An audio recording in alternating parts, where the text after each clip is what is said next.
and we are very excited to have him. The Council of State Governments has done incredible work, and the study that Andrew's going to talk about today, understanding the degree to which parolees and probationers drive arrest activity in California, was quite surprising for many of us, and so I think it's going to be very, very helpful for folks that are listening in today and watching. There's some really great information. And so, Andrew, we'll turn it over to you. You're the research manager for the Council of State Governments Justice Center. So I also, a couple other housekeeping things just occurred to me is I think that Courtney did say that we're going to be recording. When you want to ask questions, we leave everybody on mute because we tend to get a lot of background noise otherwise. So if you have questions, we need you to go down to the right. To the right. Oh, did you already say that? Yeah. Okay, so that was me. So apparently she already said that and I missed that. So at any rate, I will then ask Andrew the questions as they come through. So with that, I'll turn it over to Andy. Thanks so much for being with us today, Andrew. Oh, it's my pleasure. Sharon and colleagues there at California Forward, I just want to thank you very much for making your services available to facilitate this webinar. It's certainly long overdue. The report came out a couple of months ago, and just, I'm glad to have the opportunity and glad to see that a number of people are interested in hearing about this report.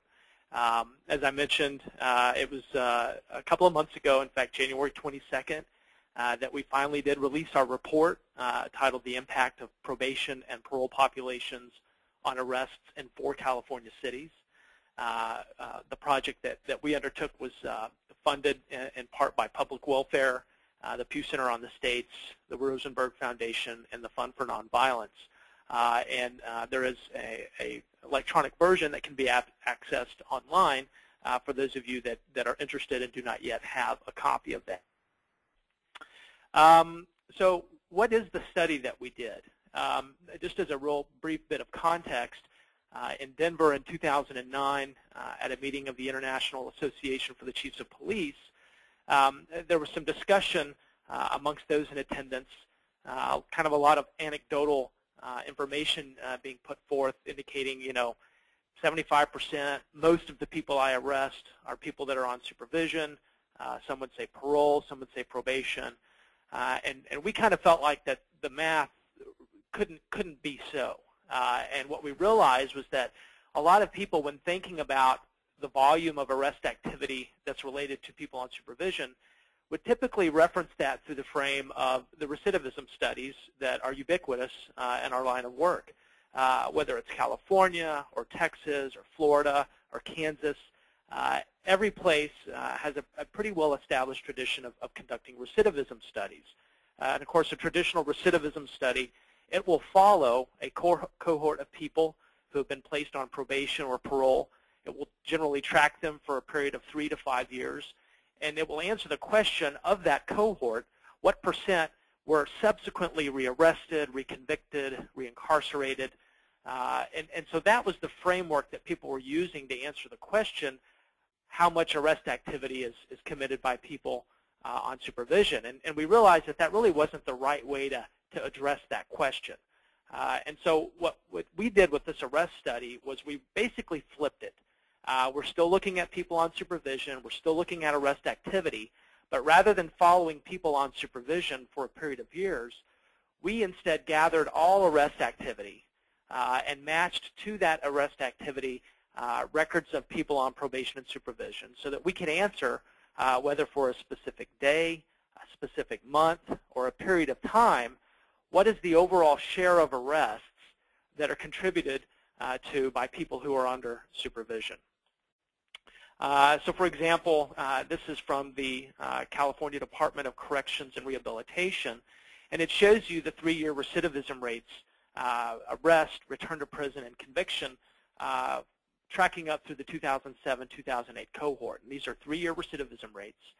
And the point here is that knowing that 3/4 of parolees are ultimately rearrested within 3 years of release, while it tells you a lot about that cohort of parolees, it really doesn't tell you much about, on any given day, if a police department has 1,000 arrests, well, how many of those 1,000 arrests involve the people on supervision? And it would be incorrect to simply use that 75% to try and answer that question. So graphically, again, we started with adult arrests, and we used a 42-month period spanning January 2008 through June 2011. And we were looking at adult arrest activity in 4 jurisdictions in the state of California. Arrests made by the Los Angeles Police Department, the Redlands Police Department, which is a city in San Bernardino County, Sacramento Police Department, and San Francisco Police Department. And the objective was to identify of those arrests who were people who were on parole at the time of arrest, who was on probation at the time of arrest, and then, of course, the remainder would be people who were on neither parole or probation at the time of arrest. And beyond that simple identification, we also were hoping to be able to identify what was the breakdown between felony and misdemeanor arrests. What did the picture look like when you looked at violent arrests, drug arrests? And what could we possibly identify in terms of the risk level of those people on supervision? Fortunately, the person identifiers that were part of the arrest data, as well as the different data sets from CDCR and the local probation departments, allowed for this type of a matching process. This next slide gives you a little bit of an idea in terms of how the data gathering and matching took place. So the first point in the process was involving data that was provided by police departments. We had some assistance from jails and a couple of the jurisdictions, and essentially we were only looking at arrests that resulted in a booking into a county jail. So for example, if someone was cited but not taken into custody, that was not included. So we were looking at adult arrests where the individual was taken into custody and subsequently booked into the county jail. For example, in Los Angeles, that represents about 98% of individuals, and that type of share is the case in all of the jurisdictions that we looked at. So we then took those arrest data, and we stripped from those arrest data the CII and the county IDs that were embedded in those arrest records and shared them with CDCR and the local county probation departments. And those two entities, using those CII numbers and those county ID numbers, basically went into their databases and extracted any and all parole and probation data records that had that CII or that county ID number and returned those records back to us. We then used those records, and using the CII and the county IDs, we were able to match, where there was a match, all of those parole and related probation records back to the original arrest data. And so that resulted in a very large analytical data set. It comprised over 2.5 million records, most of which, as you'll see in the following slides, involved people who had not been on supervision. But for those that had been, either at the time of arrest or at some point prior to arrest, we had all of those records. We did also have to get approval from the California Committee for the Protection of Human Subjects. So what were the basic findings? Well, first and foremost, arrests involved a much smaller share of people on parole or probation than had been expected by many people involved in the project. When we looked at those arrests involving people on supervision, they were driven primarily by drug-related offenses, and about half as many of the violent arrests involved people who were on supervision. And then when we looked at the risk levels, what we found was that the risk determinations as done by CDCR for those who were on parole, they more or less fit with what you would expect from a risk profile, meaning those who had been identified as low risk were responsible for a much lower share of arrests involving parolees than those parolees who had been identified as higher risk. However, not quite the same could be said for all of the probation jurisdictions. In some jurisdictions, we did see that fit pattern, but in others, we didn't. And of course, we wanted to try and understand a little bit more about that. So to give a little bit more detail, the primary finding of the study was that 1 in 5 adult arrests involved a person who was on supervision at the time of arrest. It was 22% overall, with 14% involving arrests of people who were on probation at the time of arrest, and another 8% that were parolees at the time of arrest. And so fully 78% of the almost 500,000 arrests that we looked at involved people who were not on supervision at the time of arrest. When we looked at that breakdown by offense type, what we could see was that the violent arrests, which is what everyone was very interested in, were not comprised by people on supervision to the rate that drug arrests were.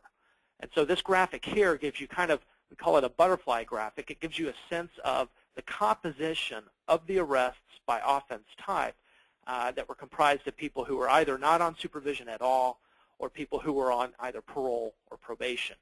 And you can see that it is for the drug arrests that the largest share was attributable to people who were on probation or parole.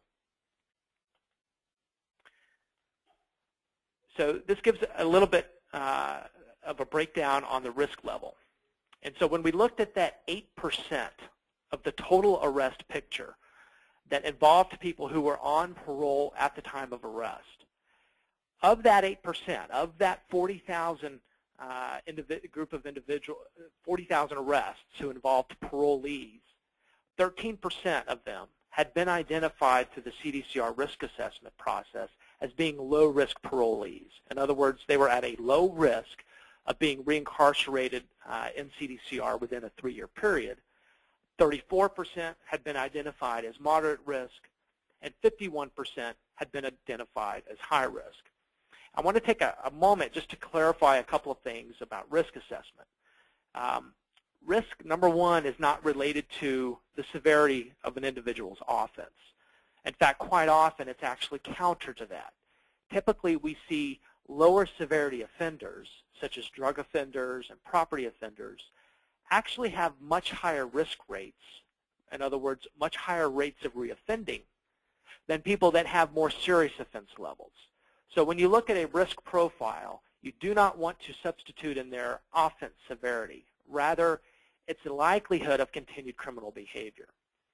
And so just as though we may hear prosecutors or law enforcement sometimes say, we don't put low-risk people in prison and we don't have high-risk people on supervision in the community, that typically is mentioned in a reference to offense severity. But it's incorrect to apply that when you talk about the likelihood of continued criminal behavior. And whether you're looking at a group of people that's incarcerated or a group of people that are on supervision in the community, you will always have some combination of low, medium, or moderate, and high-risk individuals. And they typically will separate out, broadly speaking, into thirds. It may not be a perfect grouping of third, third, and third, but you are going to have a fairly sizable portion falling within each of those categories.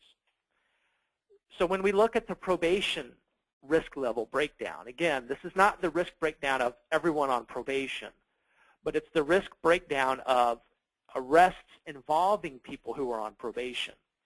And what we see here, when we look at all 4 jurisdictions together, was that fully a third of those arrests involving probationers involved probationers that had been identified as low risk. A little bit more than a third involved probationers identified as moderate risk, and only 12% of them had been identified as high risk. Some people might say, well, that's because there are very few high-risk probationers to begin with, so mathematics would tell you that there won't be many of them to get arrested. But again, that's relying on an incorrect understanding of risk. There might not be a lot of high offense severity people on probation, but that's not the same thing as how many people on probation have a high risk of continued criminal behavior. And in fact, you'll have a pretty sizable share of your probation population that are high risk by virtue of the fact they're often going to be drug offenders and property offenders, which are known through research to be the highest risk offenders in terms of continued criminal behavior. San Francisco is a jurisdiction that actually stood apart and had more of an appropriate risk profile. In fact, less than 5% of the San Francisco arrests involving probationers were of low-risk probationers. The overwhelming majority of those probationers arrested were high-risk probationers. But when you looked at all four averaged out, we saw this 33, 35, and 12%. Now, some people have asked, well, that's interesting. That tells us about the number of people on supervision at the time of arrest. But what about their history? Maybe they weren't on probation or parole on that day of arrest, but did they have a history of having been on parole or probation? And so because of the robustness of the data that we gathered, we were able to look at that as well. And so when we look again at that 476,000 arrests over those 42 months, 6% of them had some history of having been on parole with CDCR. That they may have been parole at the time of arrest, or it might have been at some point prior to that day of arrest. 17% had some history of having been on probation in those counties where they were arrested. 15% had both a history of having been on parole and a history of having been on probation. And so almost 2/3 of these adults that were arrested during the 42-month time span had no history of having been on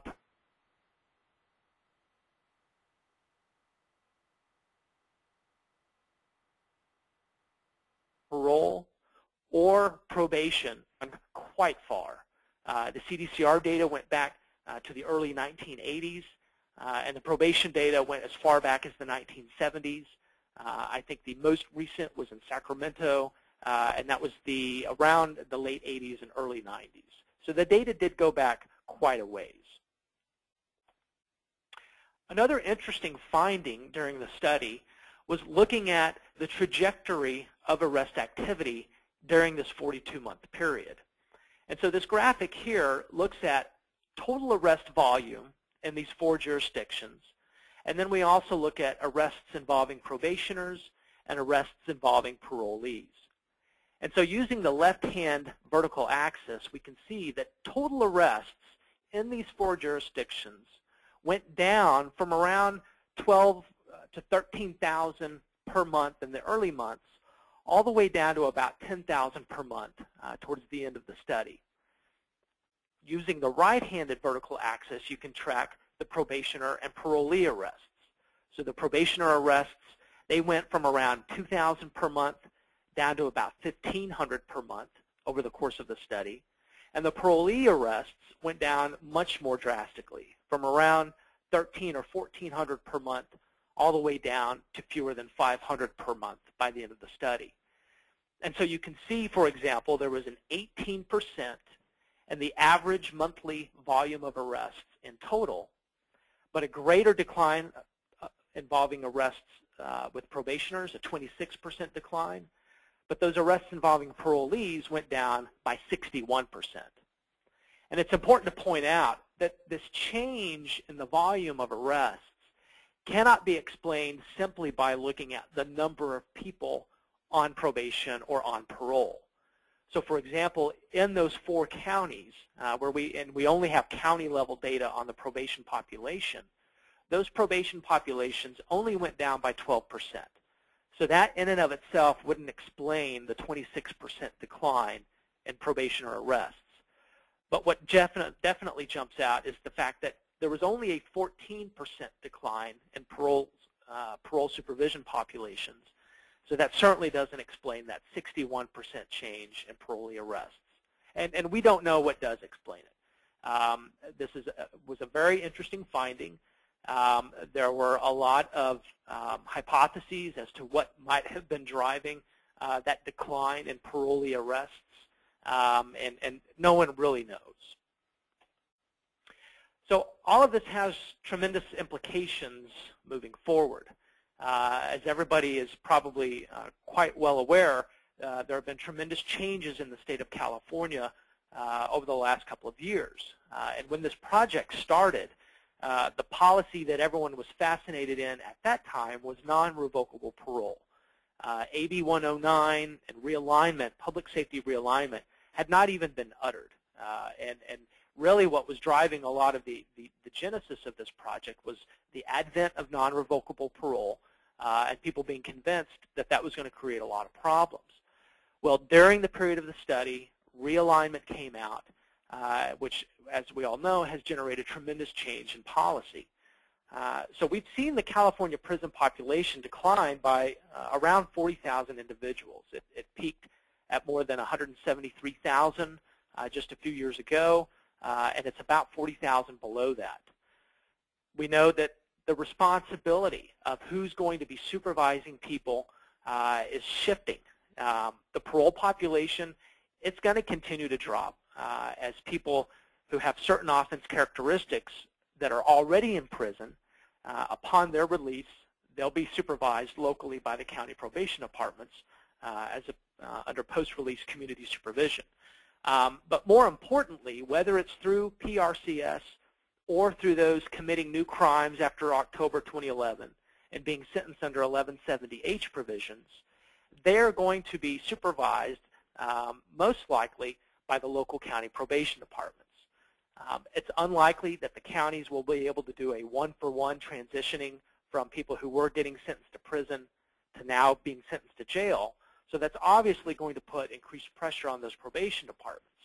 And so a logical question that people are asking is that as probation departments have to experience greater demands upon their resources, how is this going to correspond to crime?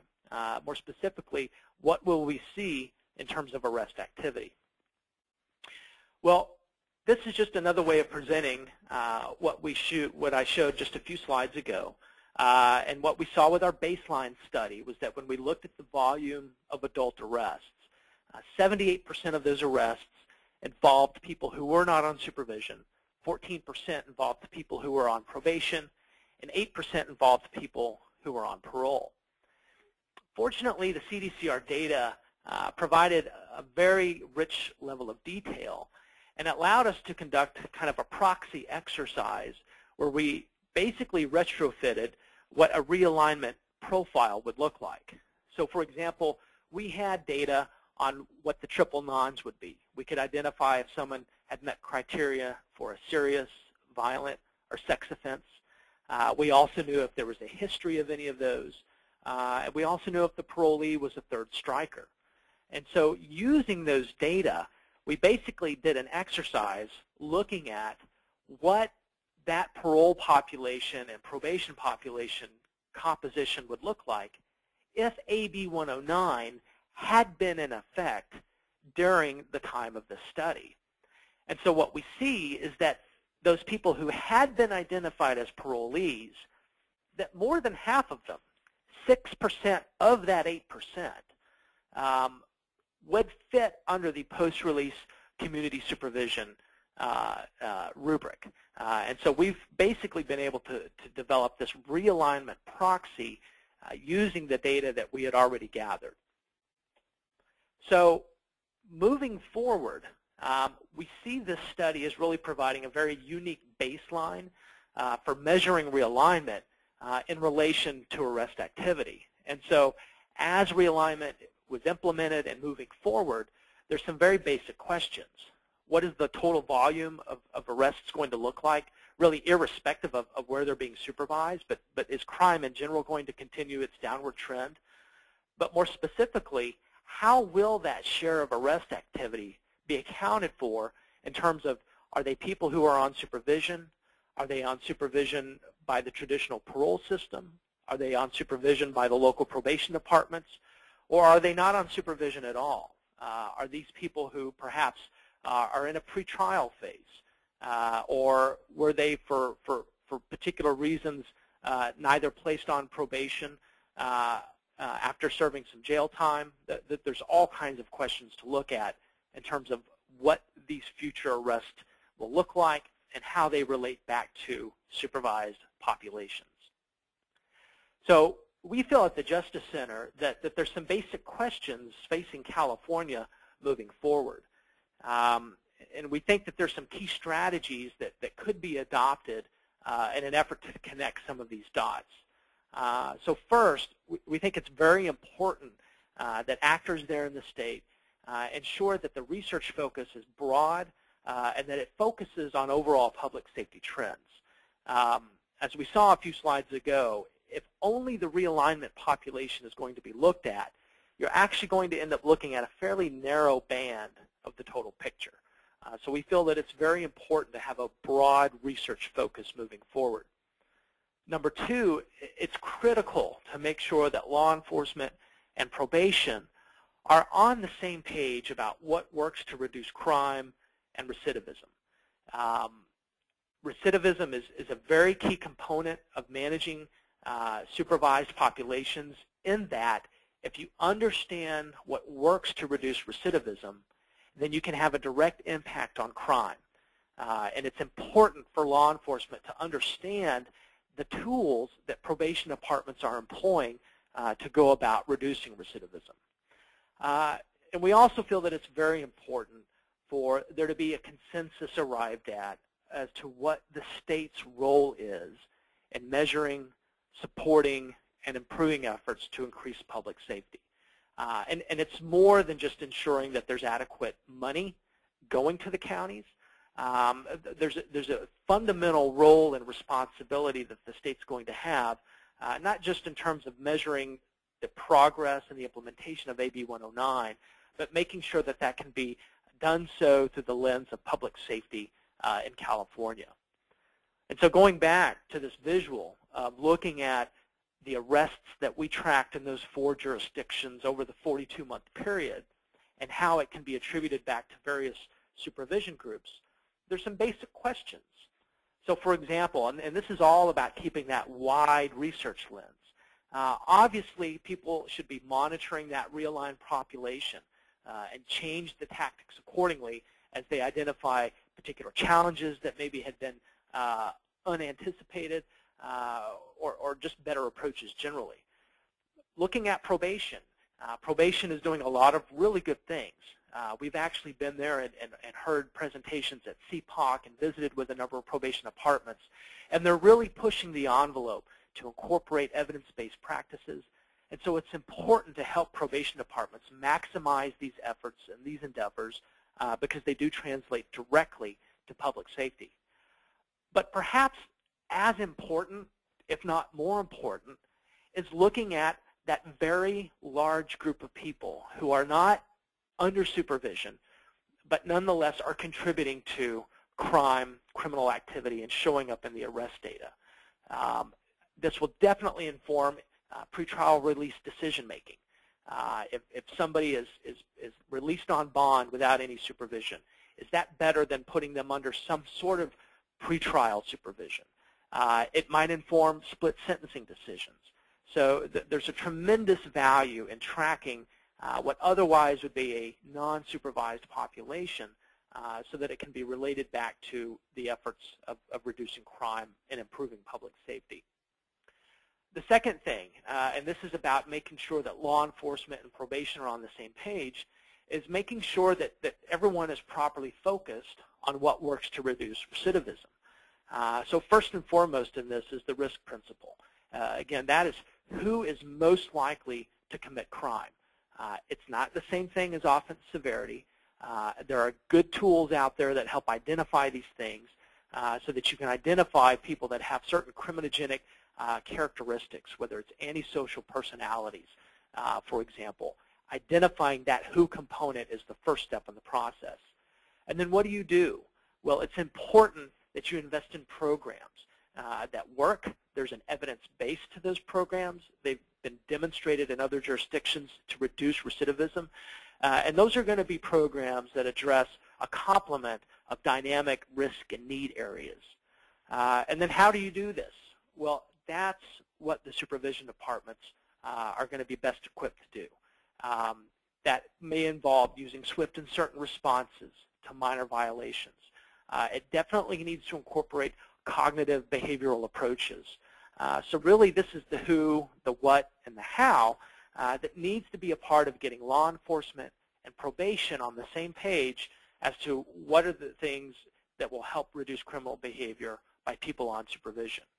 And of course it's imperative that data collection be continued because you can be doing the who, what, and the how, But if you're not collecting the data, you're not able to tell the story, you're not able to teach your colleagues, it can't be overstated how valuable the data collection piece is to all of this. And then looking at the state's role, this just gives kind of a quick little visual on how we all are keenly aware people move through the system. And this has kind of a California-centric component where we look at there are non-realignment and realignment sentences.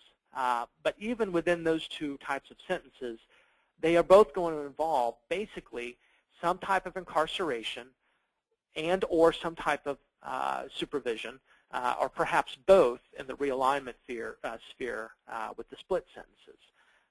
And so the state has a role in this. They need to know how much crime there is, what's going on with law enforcement in terms of arrest.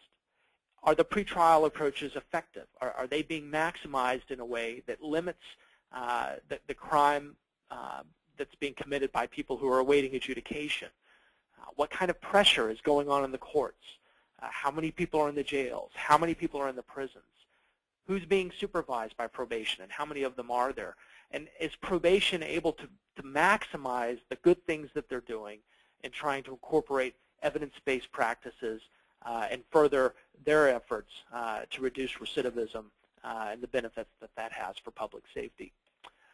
That concludes the slides and the presentation. I know there was a lot of information provided in there, and so I'd be happy to answer any and all questions that folks may have.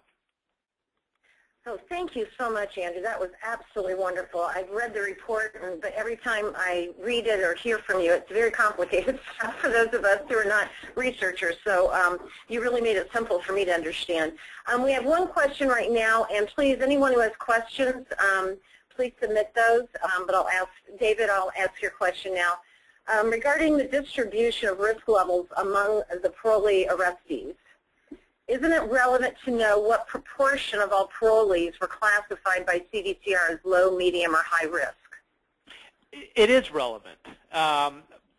So it's relevant in the sense that you want to get an idea on, and I want to be careful in answering that it is relevant. So to suggest that it doesn't matter if there's 1,000 versus 10,000 high-risk parolees, or 1,000 versus 10,000 low-risk parolees would be disingenuous.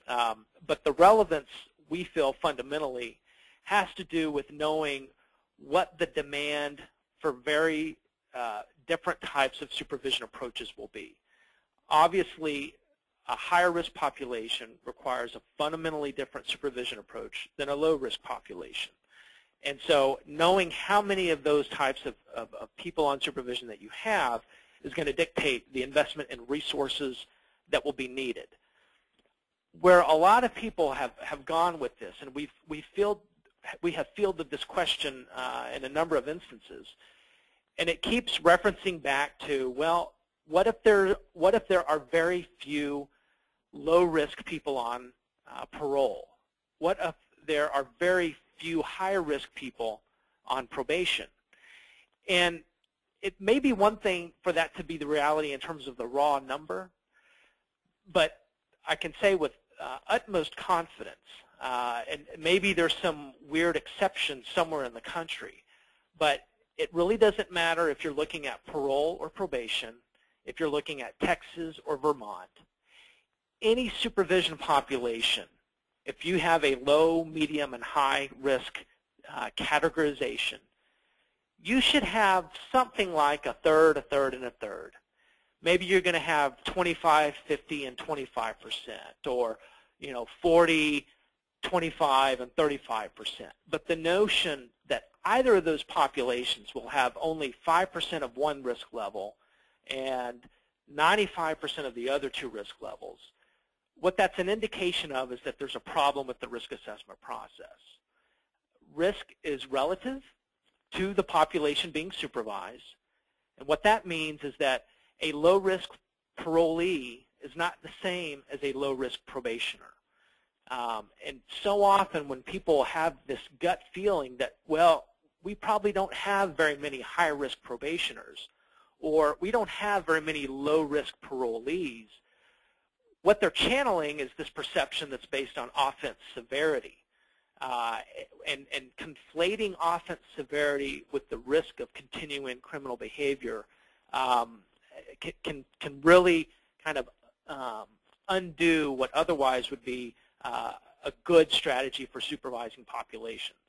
Now, to that question, we actually, and I'm going to avoid naming any locations, but for example, we tried to get the risk level breakdowns of the static supervised populations from the 4 different probation departments. And it was not an easy thing to obtain. And that's kind of a flag right there. Any probation supervisor should be able to tell you, if they've got 1,000 people on probation, they should know off the top of their head, you know, so many are low risk, so many are medium risk, and so many are high risk. We did hope to be able to say, okay, and of these arrests of probationers who had been identified as low-risk probationers, the contextual reference for that is that X% of the county's total supervised population is low risk. Unfortunately, because of the challenges in getting that kind of a breakdown, we weren't able to get it. Okay, great. Now, David, I'm going to unmute you for a minute so that you can ask your follow-up question because I wasn't quite getting it. Marty, you're next. I just wanted to let David answer this one first since it's related to the original question. Go ahead, David. He unmuted you, David, so you can ask your question. We could hear background noise there. Are you there, David? No. Okay, well, let's. Oh, there you go. So ask the second part of your question, David. All I had in mind is that if the proportion of parolees were identical to the proportion, if the risk proportion was the same. David, can you talk right into the phone? We're having a hard time hearing you. Or get closer to the microphone, whatever it is.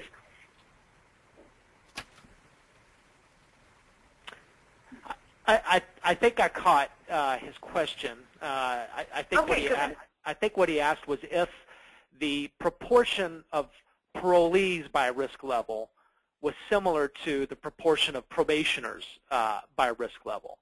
And unfortunately, we were not able to ascertain that by virtue of not being able to get from the probation departments the static breakdown, if you will, of their supervised population. So we couldn't tell you in San Bernardino what share of their probation population was low risk, medium risk, and high risk in terms of their entire population. We were able to tell you of those who were caught up in the arrests that we found, but we weren't able to relate that back to, okay, regardless of arrests, what's the basic risk breakdown of just, you know, on any given day, their supervised population. So we were unable to answer that question. Okay, great. So Marty, we showed that your hand was up, so if you'd like to ask your question, we're going to unmute you now. One moment. Oh, here we go. Okay, now you're unmuted.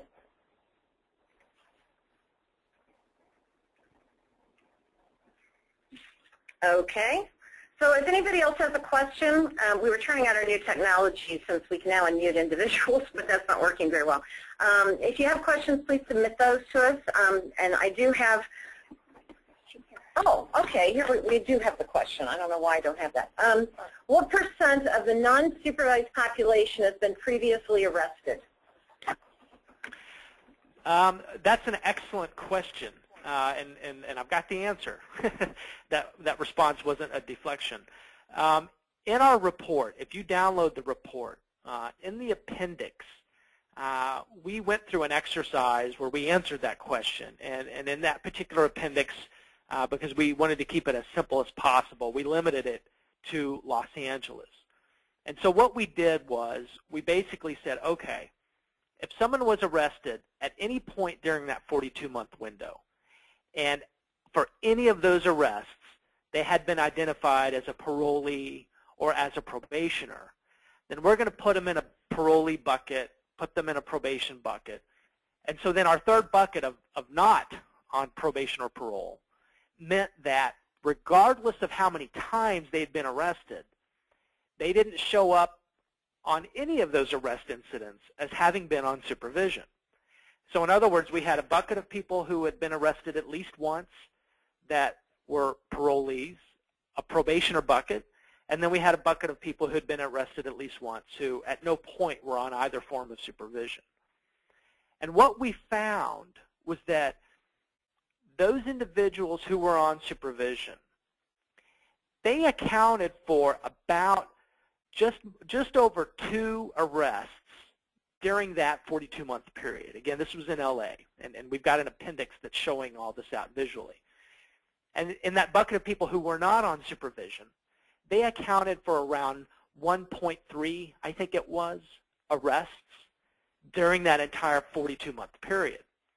So just at that level, what it seemed to indicate was that those people who were on supervision accounted for almost twice the number of arrests on a arrests per person measurement than those people who were not under supervision. But what was fascinating was that when we further teased that out by the type of offense, we found 2 very compelling findings. For the parole population, when you removed arrests for violations of supervision, in other words, the guy fails a drug test, a warrant is issued to take him into custody. So when we removed those kinds of arrests, it equalized them with the non-supervised population. For the probationers, it was the drug arrest category that jumped out. Now, this isn't to suggest that they're not being arrested more often, because they simply are. But it's the kinds of arrests where they're being arrested more often. So in other words, on violent arrests, there's no distinction, at least not in the jurisdictions that we looked at, between the number of arrests per person, whether they were on supervision or not. For property, there was no distinction between the 3 groups in the number of arrests per person. So it was on the drug arrests for probationers. That's what drove their metric up to the 2.2 or 2.3 per person. And for the parolee population, it was arrests for technical violations of their parole that drove their arrests per person number up. So it was really interesting to see that when you looked, for example, strictly at violent arrests, there were essentially no differences in the number of arrests per person.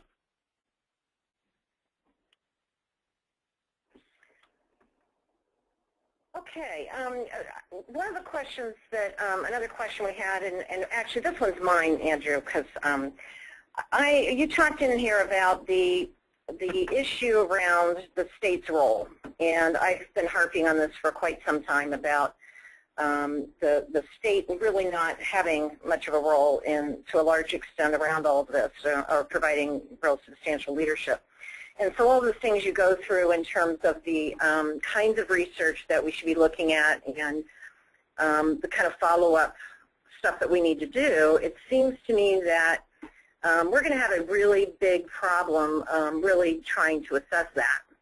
And so I'm wondering from your perspective, and it was interesting that you guys did not use anything from the Department of Justice. You went CDCR and the locals.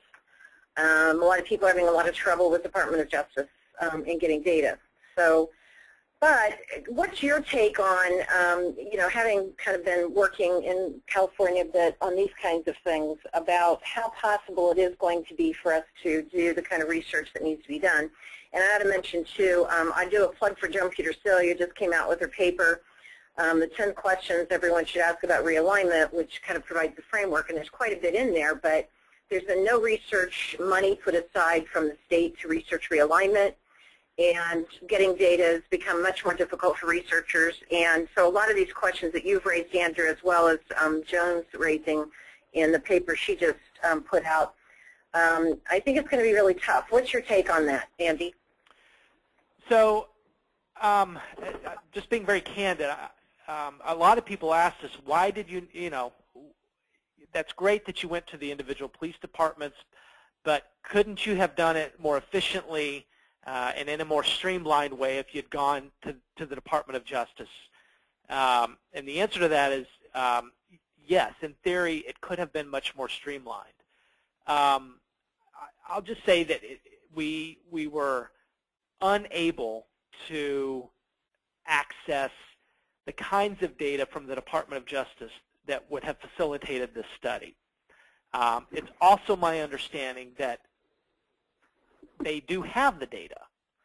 So I think the ability to access the data is a different issue than whether or not they have it. It is our understanding that they have it.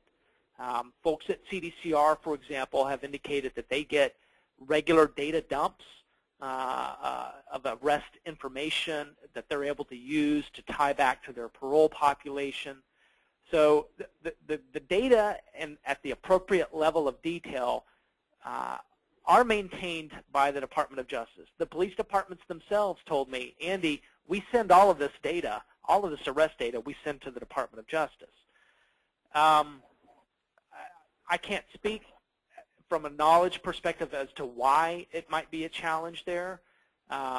California is not the only state that has some of those challenges, but in most of the states where we've worked, it is a goodly bit easier to get those kinds of data that are necessary. They're fundamentally necessary to do this kind of research.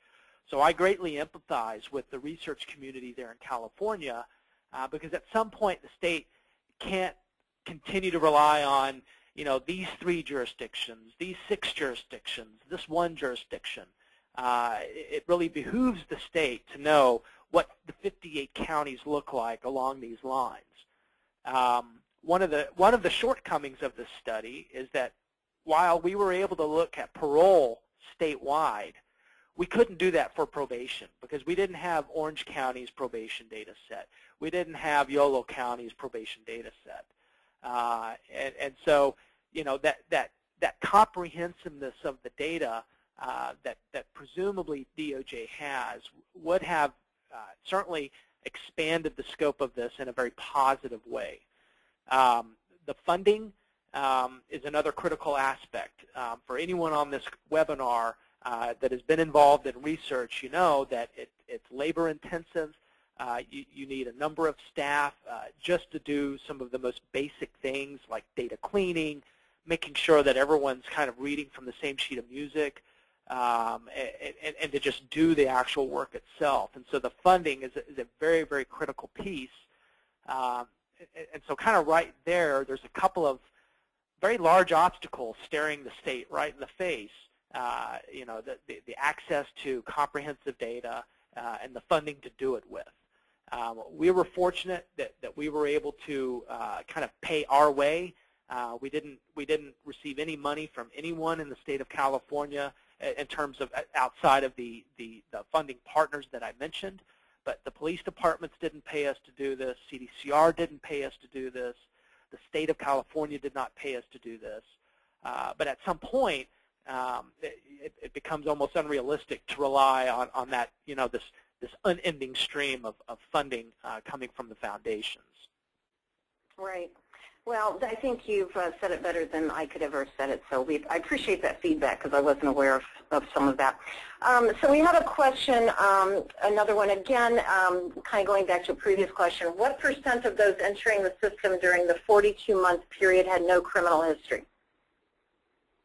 So we weren't, what we can tell you is that essentially of the 476,000 arrests over that time period in those 4 jurisdictions, 62% of them had neither a parole history nor a probation history.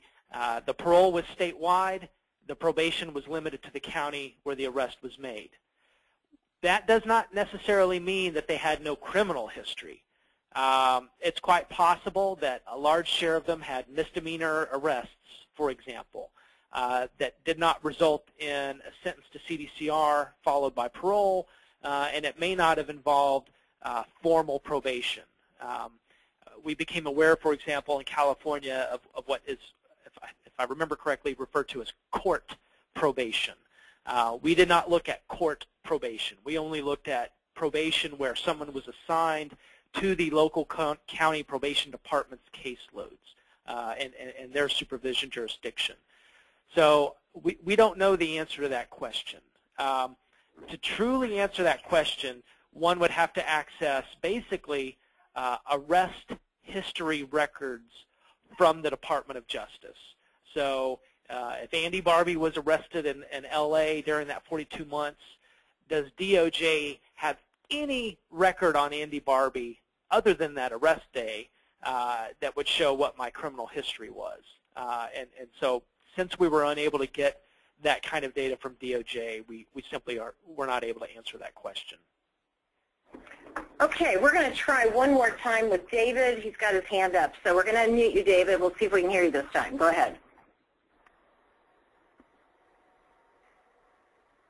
Are you there, David? Okay. Oh, sorry. Actually, that's my bad. Oh. I'm sorry. What was it? Let me try one more time. Okay, try it again, David. Thanks. You can hear me now, I presume. Yes. Yeah, speak a little louder and we got you. Okay. I'm getting feedback is the problem. I think we can hear you okay, though. It's a great study. I think the DOJ data would only have been relevant if you're looking for dispositions rather than bookings, or criminal history, as Andy just mentioned. I think that the data on probation may raise questions about the validity of the risk assessment instruments that they're using, and really the challenge is to conduct local jail recidivism studies, which is, in spite of the fact that they're common, I think that's very difficult to do with jail, with people put in jail as opposed to former prisoners released from prison.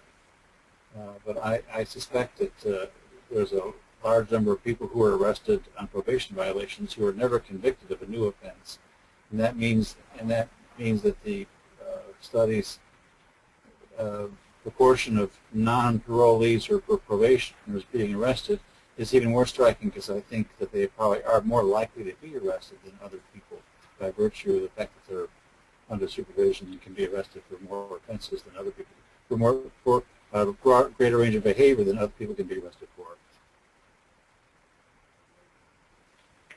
Yeah, that's there's no doubt about that. And I, to your two earlier points about wanting to look more closely at some of the risk assessment practices, we could not agree more with that. We think probation departments are doing a good job moving forward in the right direction. And just like with any kind of organization or practice, you always want to check yourself and make sure that you're doing it as well as you can do it. And we all learn more 2 and 3 years after we begin something. This study certainly, just to be clear, was not an analysis of risk assessment practices. It was merely what do their data tell us.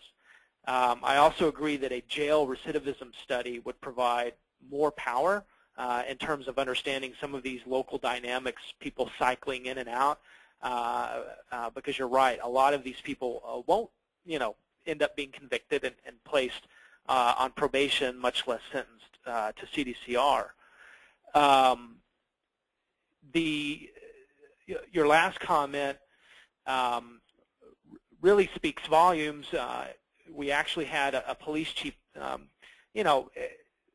not necessarily mentioning this as a bone of, a definite strategy that they utilize, but a comparison was made to these populations as being kind of like, the ocean's really big, but if there's a particular spot where I know I always catch some fish, I'm just going to always go back to that spot, even though I realize that spot may not really reflect all of the fish out in the ocean.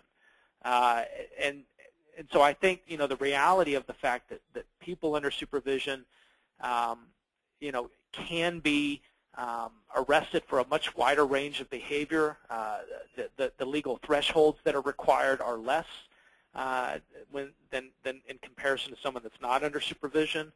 And so given that, the fact that only 22% of the arrests involved someone on supervision really was kind of striking. And I think it really did catch a lot of people by surprise.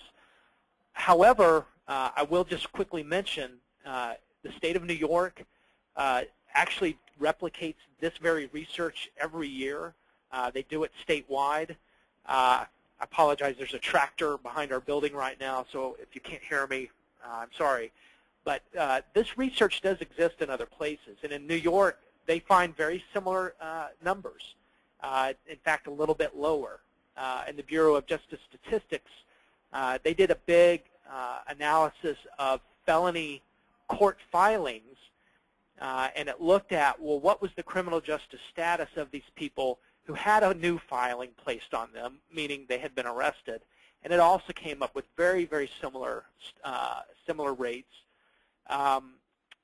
Chief Mac Jenkins down in San Diego, he had commissioned kind of a similar study in his local area a few years back, and they got very similar numbers. So, you know, it's not unprecedented what this shows, but I think, David, to your points about needing to look a little bit more closely at some of the risk assessment practices and then trying to complement it with a jail-based recidivism analysis would be an excellent idea. Great. Well, we don't have time for other questions, but Colleen, we saw that you raised your hand, and we're going to send your email to Andy so that, Andy, you can get back to Colleen about her question, if that's all right. So we want to wrap things up, and I wanted to let you know that we're going to, as we always do, we will be posting the recording of this webinar up on our website, but with it we'll also put the paper that they published, so you'll have both in the same place that you can access. I also wanted to let you know about a couple other webinars we have coming up. Tuesday, May 14th is reentry preparation from a professional perspective. We have Steve Ferrugi and Michael Santos who are going to talk about reentry and their personal journeys as well as professional perspective on reentry. And we also have one with Lisa Rodriguez on the challenges associated with the practical application of AB 109 legislation on Wednesday, June the 5th. Lisa is a deputy DA down in San Diego and is the state's expert on the legislation on AB 109. So those two are coming up. And lastly, I want to thank you so much, Andrew, for joining us today and presenting this. I think that everyone clearly found it very helpful. And as I said, I've seen some of your presentations and read the article, and I learned something new every time. It's incredible how much this is going to contribute to our knowledge about how to think about this stuff and how to make it more useful to all of us. So thank you again, and thank you to everyone who joined us today. And please remember to complete the evaluation we'll be sending you of the webinar. We're particularly interested in how the technology works since we have a new system.